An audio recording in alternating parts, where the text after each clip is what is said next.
बच्चों, आज हम पढ़ेंगे उपसर्ग।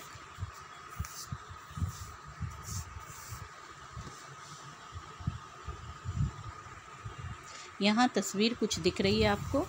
एक बच्चा बैठा है हाथ जोड़कर, एक सुंदर सी लड़की है और एक चौरस्ता यानी चौराहा का तस्वीर है। ये बच्चा हाथ जोड़कर बैठा है तो इसके लिए हमने लिखा है सुपुत्र। सुपुत्र मीन्स अच्छा बच्चा, अच्छा बेटा। फिर खूबसूरत, लड़की सुंदर है तो इसके लिए खूबसूरत। फिर चौराहा का चित्र है तो चौराहा। अब यहाँ पर आप देखो, सुपुत्र, सु और धन पुत्र, खूब धन सूरत, चौ धन राहा। ये हमने शब्दों को क्या किया, अलग अलग करके जोड़ा। अब आप इन शब्दों को आपने क्या देखा कि पुत्र में सु लगाया तो एक नया शब्द बना। क्या बना शब्द? सुपुत्र। खूबसूरत में खूब लगाया तो क्या बना? खूबसूरत। और राहा में चौ लगाया तो नया शब्द बना चौराहा। राहा मतलब रास्ता, और रास्ते में चौ लगाया यानी चार रास्तों का जहाँ पर समूह हो। तो इस तरह से हमने देखा कि हर शब्द में कुछ हमने शब्दांश जोड़ दिए तो उससे एक नया शब्द बन गया। अतः हम कह सकते हैं कि जो शब्दांश मूल शब्द के पहले जुड़कर उसके अर्थ में परिवर्तन ला देता है उसे हम क्या कहते हैं? उपसर्ग। जिस प्रकार से आप एक कुछ उदाहरण देख सकते, अप, उप, अन इत्यादि।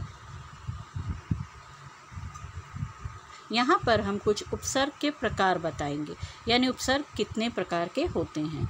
जैसे संस्कृत के उपसर्ग यानी संस्कृत भाषा से आए उपसर्ग, हिंदी के उपसर्ग, अरबी फारसी के उपसर्ग, अंग्रेजी के उपसर्ग। यानी उपसर्ग के चार प्रकार हैं। जो संस्कृत भाषा से आए हैं वो संस्कृत के उपसर्ग, जो हिंदी भाषा से लिए गए उपसर्ग है हिंदी के उपसर्ग, जो अरबी फारसी भाषा के उपसर्ग है वो अरबी फारसी भाषा के उपसर्ग, और अंग्रेजी के भाषा से लाए हुए शब्दों को हम अंग्रेजी के उपसर्ग कहते हैं। अब संस्कृत के उपसर्ग के कुछ उदाहरण हम देख लेते हैं यहाँ पर। तो उपसर्ग यानी जो शब्दांश है वो, और उसके अर्थ क्या होते हैं वो, और उससे बनने वाले उदाहरण।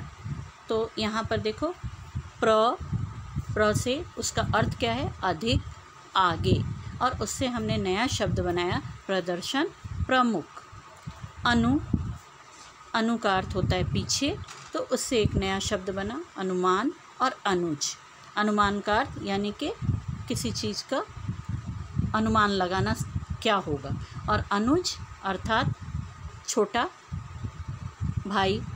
तो इसी प्रकार से नी, अभाव, अधिक, उसका उदाहरण है निवास, निरोग। सु का अच्छा, सुगम और सुकर्म इत्यादि।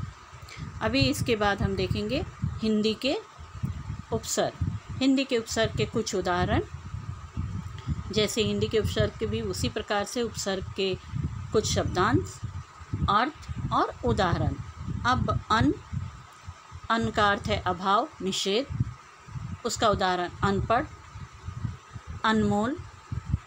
कु का बुराई, नीचता, कुपुत्र, कुकर्म।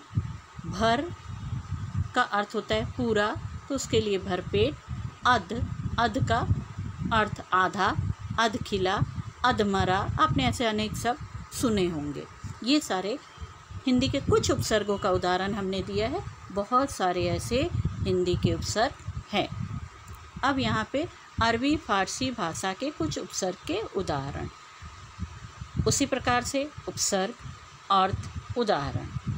अब यहाँ पर अरबी और फारसी भाषा से लिए गए शब्दांश, जैसे बे का अर्थ होता है बिना। उदाहरण बेकार, बेगुना। कम, थोड़ा, कमज़ोर। खुश, अच्छा, खुशखबरी, खुशबू।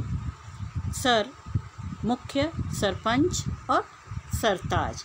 तो ये कुछ अरबी फारसी के उपसर्ग हुए, और वो जब शब्दों में लगाए गए तो उससे एक नए शब्द का निर्माण होता है। अब अंग्रेजी भाषा के कुछ उपसर्ग हम देख लेते हैं। अंग्रेजी भाषा के उपसर्ग जैसे डिप्टी, उसका अर्थ होता है सहायक और उदाहरण है डिप्टी मिनिस्टर। वाइस, वाइस का अर्थ है उप, इसका उदाहरण है वाइस प्रिंसिपल। सब, सब का अर्थ है नीचे, तो सब जज यानी जज से नीचे के पोस्ट पे। चीफ, चीफ का अर्थ है मुख्य और उसका शब्द है चीफ सेक्रेटरी। इस तरह से ये तो कुछ ही उदाहरण है, पर अंग्रेजी के हम बहुत सारे ऐसे उपसर्ग का प्रयोग शब्दों में करके हम रोज़ दिनचर्या में अपने प्रयोग में लाते हैं। तो ये हो गए आपके उपसर्ग के 4 प्रकार, संस्कृत के उपसर्ग, हिंदी के उपसर्ग, अरबी फारसी के उपसर्ग और अंग्रेजी के उपसर्ग। धन्यवाद।